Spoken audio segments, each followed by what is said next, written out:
यहाँ पे 1 2 3 4 एक मैं देखती हूँ कि अंदर शायद हमारी टीम से कुछ HR recruitment we've been doing a lot of research. Some of it is fed by the data on our back ends, because every time you post a job or when a candidate posts a resume, we deconstruct the entire thing and make it into a we deconstruct it and make it into a statistic, and these statistics actually help us figure out what is happening in the market, maybe a little ahead of the market sometimes, maybe a little after the market, after the trend evolves, but definitely these are clues, and these help us to come back to you, people like yourselves, and figure out what is happening in the market in terms of the entire recruitment industry. About 2 years ago, we started what we call the skills dialogues, where we found that the research showed that you may be able to get degrees, you may be able to get candidates, but are you able to get the skills that will shorten that life cycle of from the time you hire till the time that person becomes productive? Can you? Is there a skills gap?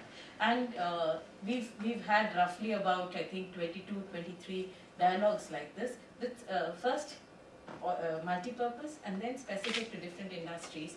And what we found is that it doesn't matter which industry you're in. The skills shortages are there. And it's not that people value the skills far more than the degrees themselves. And degrees don't mean so much as what skills come here.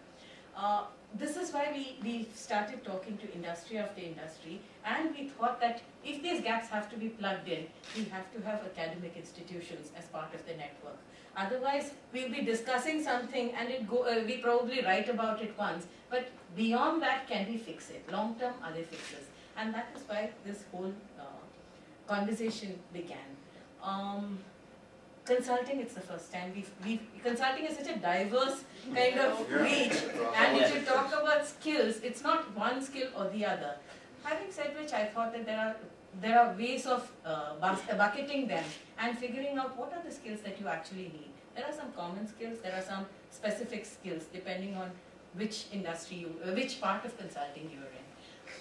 Therefore, we thought that it would be interesting to bring consultants like yourselves together in one room, and let's see if there is a common ground. And that's how this whole thing evolved. Maybe the best way to talk about it would be, start this discussion would be to let each one of you quickly identify one major challenge that you face as in terms of skill sets in your own organization, and we'll carry the discussion forward from there. Vikas, would you like to start? Yeah, sure. So in fact, this is quite a right topic at this point in time, and I'll actually cover something which is not specific, like a concept that they learn in the college, but what we are finding is the whole misconception about consulting as such. And when they join, I think the glamour is what pulls them to consulting. And I was just going through your report also, which the TCS and group have come up with.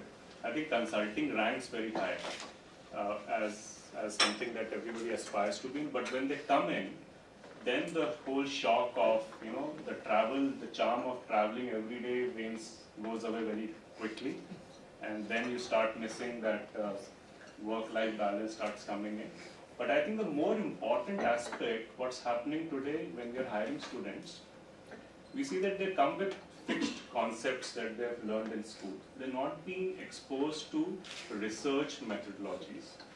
And in consulting, when the client is expecting you to share something new, to bring something new on the table, you essentially need to be researching. And that is one aspect, so they're not exposed to literature review methodology. So if Kotler or somebody has said something, or they have learned something about that in the B school, they would want to apply that, rather than looking at the newer concepts that may be more relevant in that context. So I think the whole research perspective is kind of missing. Okay, I come from a different background, my organization, which is a technology consulting. So we do provide engineering design consulting to across the world, across the globe. So the major, anyway, it's always a shortage, and we set time, as Sunil put it through rightly. There's a shortage of skills. We hire from the best of the universities in India and abroad as well. The basic skill gap, what we see is in a consulting is they are always looking for an international opportunity. And especially coming to companies like us, that is the first thing which draws them to us. But the only thing which I find what is missing in the universities is we teach them everything, but we don't tell them what is the value addition they can bring on the table to the client, because that is what a client is looking forward to, and especially in the technology, because that is where he's paying for your time. The time cost, it's a main thing. So that is what, I mean, but Is it application? no, it's not an application. We do provide engineering design. So that's for urban planning. No, I meant the student, what he learns in he or she learns in the academic institutions, application of what he's learned to the real life, is that what is missing? I think it's missing somewhere it is missing that, because I think that element or that exposure, they don't get it over there. So that's, we won't hold them responsible for that. It is, I think, our fault as well as an organization. We are not going to them and kind of educating them. You know, if I think of any consulting firm, and this is really looking at generic set of skills. It may not be HR, it may not be business consulting or recruitment. I think the top three skills that any successful consultant needs to have. The first one is client relationship management skills. The second would be project management, and the third would be sales and business development. Now, specifically as far as Mercer is concerned, I think the one capability, and Mercer is all about bold, profitable growth, and the focus is on the word profitable. You know, we want to make money, we want to be profitable in the market. So it's all about building sales and business development capability. Also, when it comes to and when you talk about sales of large and complex projects, it probably would be the CEO or the geography leaders who are involved in opening doors and selling those large projects. But even when you look at the role of a project manager, even in terms of measuring the profitability of the project that the project manager is leading, in terms of the recovery rate, in terms of the utilization, that becomes very important. So I think the financial aspect of a project for project managers and the ability to sell for us, I guess, would be the biggest area where we're trying to build our capability.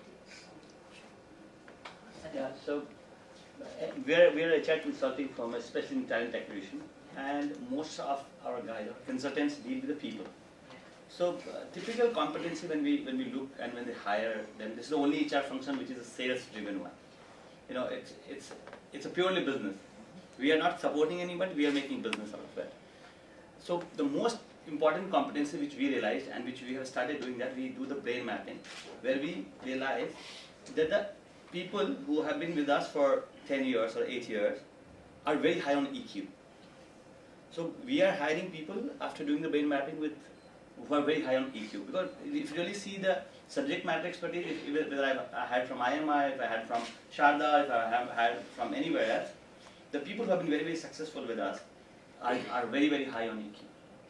So we typically, as an organization in a HR consulting firm, we hire people with a lot of EQ, because you're not dealing with people, you understand their need. This is what we have started doing since last 3 years, and we've been very, very successful. Sunil? Yes, so I have a few things to add on. When we look at the resources, we do a similar business of HR consulting. We recruit, we do executive search, we do T&D, we do content, some of those areas. What we found that, like people, what we look at among them is more of a attitude than aptitude, right? So, which has been very, very important.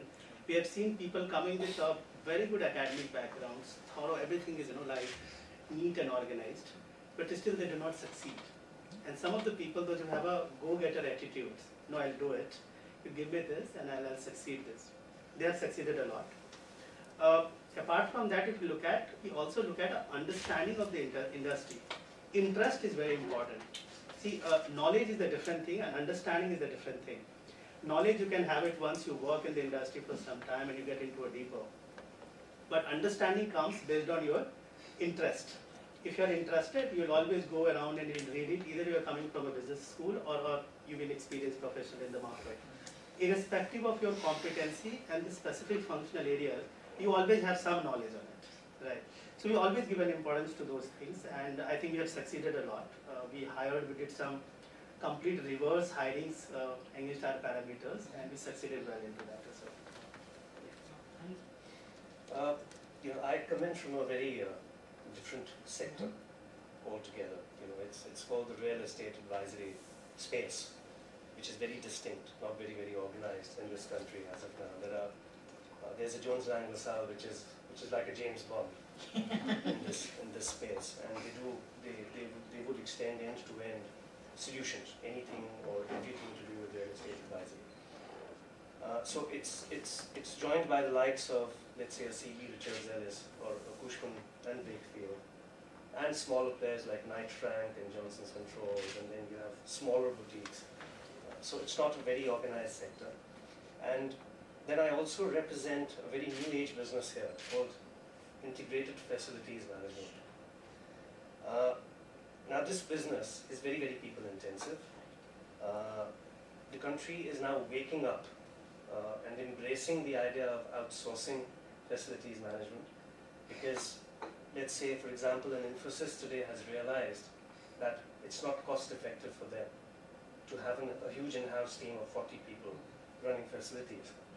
So what happens is, after a 3-year pursuit from our side, and with, let's say, Anuj Puri putting in a word here and there, time and again, they tell us that, all right, we will give you an engineering scope in Hinjawadi, we'll give you a housekeeping scope in Mysore, let's see what is it that you can do. And then after a year they tell us, beautiful job, we're going to give you an integrated scope in Bangalore now. And today, when I look at today's scenario, when I joined JLL and when I was given the HR business partnering role for this business, we were 1,700 people. We were overseeing corporation space of 38 million square feet. Now we're 4,000 people, and we're overseeing corporation space beyond 70 million square feet. A mix of 120 clients, global, regional, local. So what are the skills that you Now I'm coming to that story. Now we have a problem. Now every organization wishes to outsource, but there are no people. Look at the statistics. The FM sector has close to 26,000 professionals. 1/6 of it is controlled by us, by Jones Lang LaSalle, IFM Business, and the rest, and including us, we're dipping into the same pool, which means that it's a narrow corridor. People are just moving around this space, and of course we know who are the good ones, who are the right ones, who have it in them, who do not have it in them, and therefore we're staring at a situation where there's no talent. So it's attrition? We were staring at 36% attrition in 2010. We've brought it down to 33, and But what is that? I understand it's a diverse range of skills that you're looking at, but what are those skills? Can you articulate those skills? so we're looking at, let's say, people with engineering skill sets, people who are on the soft services side, who can let's say manage help desks, etc., transportation, security. But you don't have enough people. One thing which also adds to our misery is the fact that this industry is still in its nascent stage. People do not envisage careers in facilities management. Let's be very honest about it. While it's a very mature sector in Europe or the United States of America, maybe in India people have stumbled across this career as an accident. In JLL, FM is one part of your business, right? It's one. You also have a strong transactions. Of course. So it's a part of 5 or 6 service lines, but then it has 4,500 people out of 6,000. So today, Anuj Puri, he extends a lot of importance to this business, because this business made $70 million last year. With margins of 8 to 10%, which is not bad for an annuity business. Correct me if I'm wrong, Richard. I can relate to a similar analogy from a Big Four perspective. A tax or an audit is an annuity business, which means extended contracts, guaranteed revenue. Such businesses eventually keep firms like Jones Lang LaSalle, afloat in times of recession. And at the end of the day, it's a huge employment juggernaut. Look at the possibilities. People drive P&Ls. People on the client side who typically run admin functions have an opportunity to come to a Jones Lang LaSalle IFM business and run a P&L. But nevertheless, how do we get our people? Where do we get our people from? Do they have business acumen? Do they have a P&L sensibility? Do they have inclination towards customer centricity? we get weird calls. Our head of business can get a call from the IBM press head and he can say, you know what, Yash, your toilets are dirty. What are you going to do about that? It can get as bad as that. But having said that, customer centricity is important, P&L objectives are important, and therefore, where do we get our people from? So now, today, this business is waking up to the fact that possibly we need to align ourselves with an institution, train people, let's say hire 100 of them every year, and then put them across to different clients. Or possibly align with the National Skills Development Corporation, align with skillment agencies, hire young boys from tier 2, tier 3 cities, put them in very, very basic accommodation, put them through training modules, and then send them across to different clients. So these are ideas which are now being embraced by a C.B. Richards, a Citizens Bank in the South. But we haven't taken really, really concrete steps as yet. So this ails our business. But at the end of the day, I have also been a part of a consulting environment, and today I have the honor of sitting next to Richard, and I've worked with Richard at KPMG, when I was doing business partnering for the SCI business. Strategic and Commercial Intelligence was an offshoot from transaction services, for example, because our clients were very keen that we extend CDD advice, and they do short-term projects. They could advise a Blackstone and say, you need to put your money in a certain sector. You need to still come back to the skills. While the businesses, I'm sure, Yeah. are diverse, we still need to come back, and what we're trying to funnel here is what are those skills that are in short supply, so that an institution like Sharda and many more like them would be able to address the skills